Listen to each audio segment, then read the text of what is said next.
Então, essas pessoas, diante da insanidade ou daquilo que o Caio chamou de psicopatia do Jair Bolsonaro, optaram por aquilo que eles não gostavam e chamavam de incompetência. Eu não usei essas palavras. Eu estava citando entre aspas. Você citou uma pessoa que usou isso. Então, por favor, o senhor Luiz Stuberger se referiu a Jair Bolsonaro como psicopata e se referiu a Lula da Silva como incompetente, bem-intencionado. Não são minhas palavras. Não são tuas palavras. Eu estou dizendo que você citou e lembrou muito bem. Tá certo? Citou. Fala, galera. E aí, beleza? Márcio Andrade aqui. No vídeo de hoje, você vai ver um momento inusitado em que o Caio Coppola interrompe e corrige o seu debatedor ao vivo, tá? Então, se liga aí, porque aqui é o Boletim Coppola News. Coppola, inclusive, o mercado é esse ser inanimado, né? A gente não sabe muito bem o endereço dele, ou talvez sim, mas ele não tem um CPF apenas ou um CNPJ específico, mas ele é muito sensível. O mercado diz isso, o mercado diz aquilo, quase sempre é o mote de muitas das notícias e do que mexe, né, na política brasileira. Então, na sua avaliação, por quê? Qual o motivo dessa rejeição do mercado ao governo Lula? E eu queria fazer um acréscimo. O Cardoso falou em estabilidade e acertos como uma visão de futuro. Você também está otimista, sim? Não tanto. Olá, Basília. Olá, doutor Zé Eduardo. Saudação à nossa audiência. Olha, só recapitulando alguns dados aqui. 90% do mercado reprova o governo Lula e 100% do mercado está pouco ou nada satisfeito com o pacote fiscal anunciado pelo ministro Tachad. O apelido pegou. Bom, endereçando a crítica aqui do meu estimado debatedor, quem é esse tal mercado que tanto rejeita as políticas do governo petista? São 105 agentes do setor financeiro, entre gestores de fundo de investimento, economistas, analistas e tomadores de decisão, que foram ouvidos pelo Instituto de Pesquisa Quest. Portanto, o mercado, nesse contexto, pelo menos, são alguns dos maiores especialistas do país em finanças privadas. É gente graúda que decide, que influencia para onde que flui a corrente de riqueza que circula pelo sistema financeiro nacional. Será que eles têm algum viés contra o lulopetismo? Muito pelo contrário. A Faria Lima foi cúmplice da volta do PT à cena do crime. Comunicado do Banco Credit Suisse aos seus correntistas em 2022, aspas, se Lula for eleito, ele será pragmático, com aprovação de reformas e com algum avanço no processo de consolidação fiscal. Na mosca, hein? Lula recebeu um país superavitário e entregou já em 2023 o segundo pior déficit da história, 230 bilhões de reais no vermelho. De lá para cá, Lula aboliu o teto de gastos, deixou as estatais deficitárias, aumentou a relação dívida-PIB, afugentou bilhões de dólares em investimentos estrangeiros e está perdendo o controle sobre a inflação. Se o Credit Suisse ainda existisse, os responsáveis por esse relatório certamente seriam demitidos. Mas, voltando aqui para as eleições passadas, manchete da Folha, outubro de 2022, Faria Lima progressista promove jantares para aproximar indecisos de Lula. Até mesmo acionistas de grandes instituições entraram no ringue do lado vermelho. A senhora Neca Setúbal, herdeira do Itaú, uma fortuna aí calculada em quase 2 bilhões de reais, fez campanha para Lula e Haddad, o que, aliás, se provou ser um excelente investimento. Portal G1, junho de 2024. Lucro dos bancos bate recorde histórico e soma 144 bilhões em 2023, aponta Banco Central. E uma última manchete aqui de 2022, dessa vez da revista Veja. Um dos maiores investidores do país compara Bolsonaro a Dilma e poupa Lula. O senhor Luiz Stuberger, que é um reconhecido gestor de fundos, definiu a escolha de 2022 da seguinte forma: usando uma linguagem das ruas, é um psicopata contra um incompetente bem-intencionado. E sobre o Lula da Silva, esse tal, aspas, incompetente bem-intencionado, ele fez a seguinte previsão: não acho que um Lula revanchista, ou um Lula sindicalista, ou um Lula de esquerda vão predominar. Então, alguém, por favor, dá o troféu Credit Suisse para o senhor Stuberger. Mas justiça seja feita. De lá para cá, o Luiz Stuberger, assim como vários outros Faria Limers, já fizeram o seu treino de triatlo, já vestiram os seus sapatênis, se olharam no espelho e reconheceram que foram enganados pela máquina de propaganda petista. Vejamos aqui o que diz o senhor Luiz Stuhlberger hoje em dia. Aspas. Eu me penitencio por ter acreditado que o PT poderia, minimamente, ter alguma seriedade fiscal. Então, essa aterrissagem, na realidade, ela aparece na pesquisa Quest, Basílio.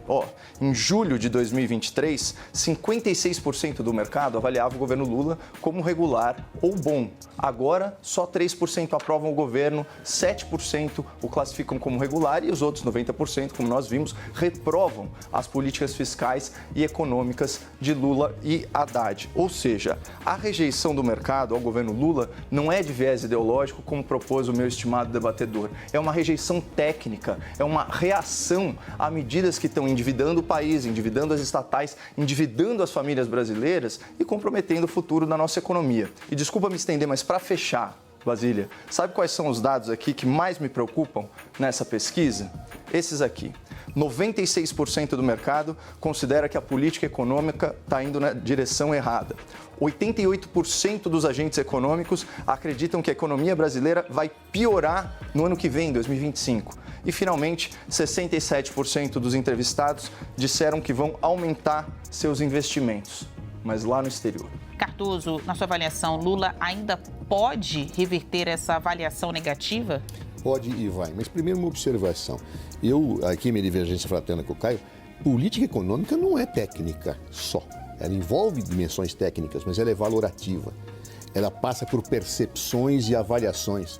Se não, por exemplo, nos marcos da sociedade capitalista, não havia divergência entre Keynes e Hayek. São visões diferentes, são visões, análises diferentes, envolvem técnicas, mas as técnicas elas são voltadas a um fim.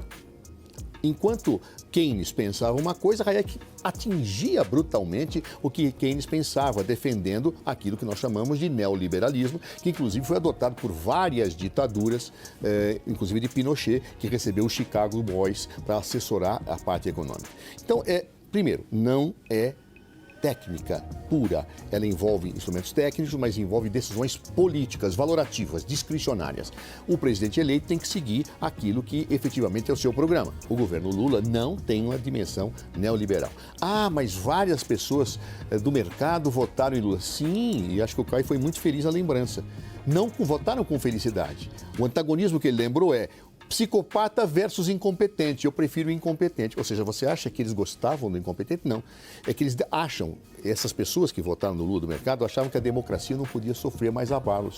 Achavam que a democracia é o que dá estabilidade para as relações capitalistas. E Bolsonaro era uma ameaça, sim, como provou a prática depois que Lula ganhou, inclusive do dia 8, era uma ameaça golpista, uma ameaça permanente ao autoritarismo. Então, essas pessoas, diante da insanidade, ou daquilo que o Caio chamou de psicopatia do Jair Bolsonaro, optaram por aquilo que eles não gostavam e chamavam de incompetência. Eu não usei essas palavras. Eu estava citando entre aspas. Você citou uma pessoa que usou isso. Então, por favor, o senhor Luiz Stuhlberger se referiu a Jair Bolsonaro como psicopata e se referiu a Lula da Silva como incompetente, bem-intencionado. Não são minhas palavras. Não são tuas palavras. Eu estou dizendo que você citou e lembrou muito bem.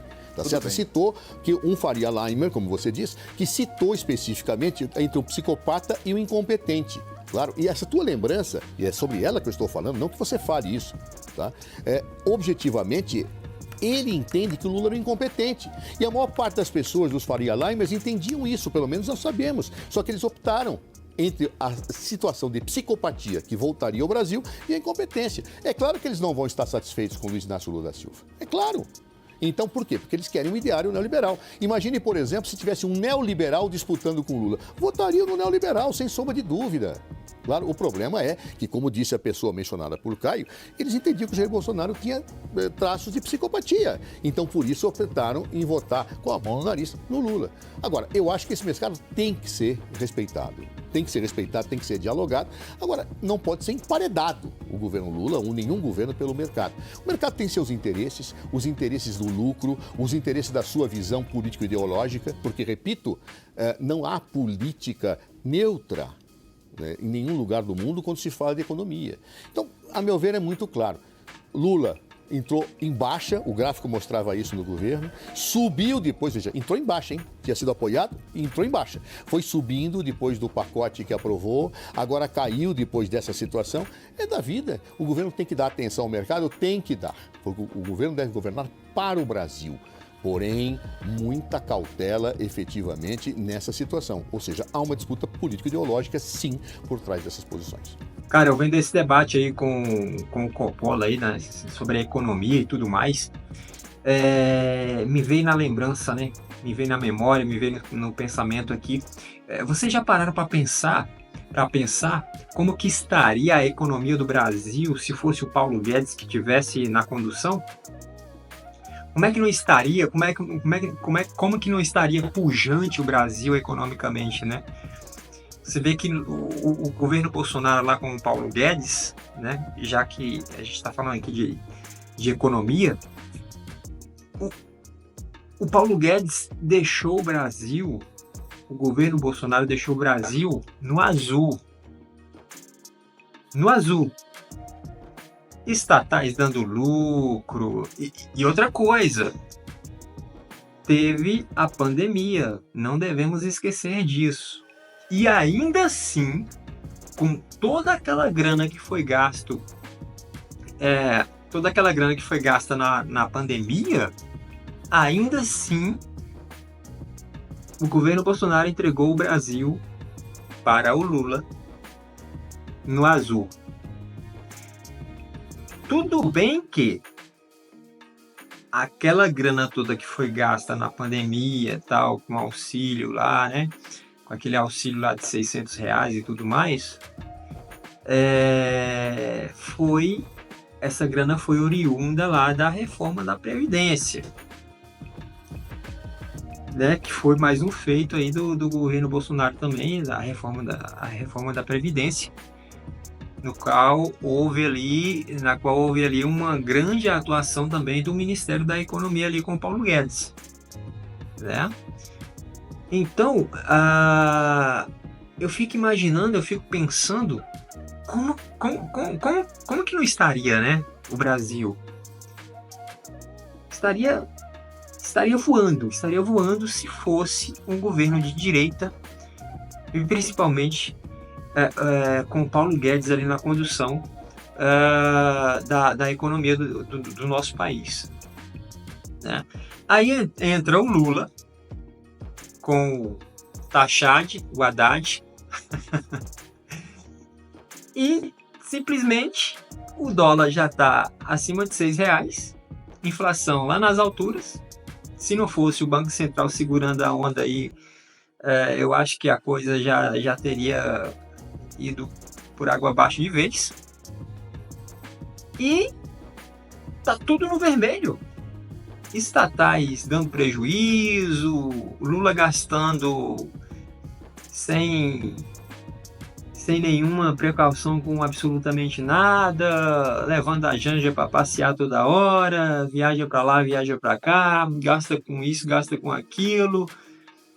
Simplesmente não tem noção, ou tem e não quer fazer, do que é gerir a economia de um país, né? Gerir não somente a economia, mas gerir o país em si, né? E ainda coloca o Haddad como o ministro da economia, um cara que só fez 2 semestres de economia.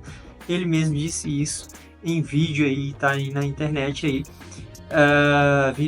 Viralizou esse vídeo, na verdade, na internet, que ele dizendo que só fez 2 semestres de economia, que foi, e é o que ele entende de economia, 2 semestres na faculdade. Então, olha aonde é que está a economia do Brasil. Nas mãos de quem está a economia do Brasil? Nas mãos de um cara que não fez nem um curso universitário, uma formação universitária na área em que ele é o chefe ali, né? Em que ele é o comandante, né? Bom, se no cargo de presidente não precisa ter diploma nenhum, não precisa ter nenhum curso universitário, não precisa ter nenhuma graduação para poder gerir o país, para poder assumir o cargo de presidente do país, né? Então, até mesmo um analfabeto pode virar presidente. Então, se o presidente, que é o presidente, pode conduzir o país dessa forma, nessas condições, né? O Enéas, por exemplo, era muito crítico a isso, né? Então, que dirá um ministro, um mero ministro, né? Um ministro ali da economia, o ministro, enfim, qualquer outro ministro, pode ser também analfabeto. Não precisa ter nenhuma formação para poder estar à frente daquele ministério, seja lá ele qual for. A Dilma não foi lá para ser a presidente do banco do BRICS? A Dilma, que tem aquelas frases de efeito? Pois é. Então a gente está simplesmente entregue às traças. Essa que é a verdade. A gente saiu de um governo onde tinha uma condução magistral por parte do Paulo Guedes, referente à economia, né?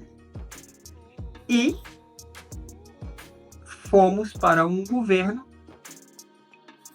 em que, começando pelo presidente da República, não dá a menor importância para que a saúde econômica do país seja algo realmente relevante, seja algo realmente importante para a população, para o povo, esse povo que elegeu, né?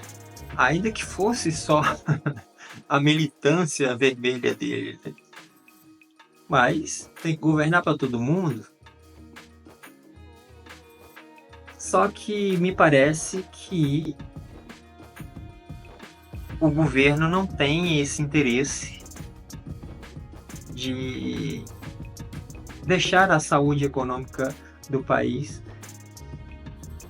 mais pujante, mais próspera, né? De trazer o progresso de fato para o país. Me parece que quanto mais caos, quanto pior a coisa se mostre e se caminhe, me parece que melhor é para esse governo. Infelizmente, é uma leitura em que não é nem uma leitura, né? É uma constatação do que está acontecendo no nosso país. Infelizmente, é assim que lida governos de esquerda, né? Quanto mais o caos se instala, mais benefício, mais beneficiários serão ali quem está no poder, ou seja, eles próprios. Não sei se você concorda comigo, com a minha visão, com as minhas colocações. Não é uma visão, é somente uma constatação, né, do que está acontecendo. Deixe aí nos comentários, comente aí, se inscreva no canal e até breve. Valeu, fui!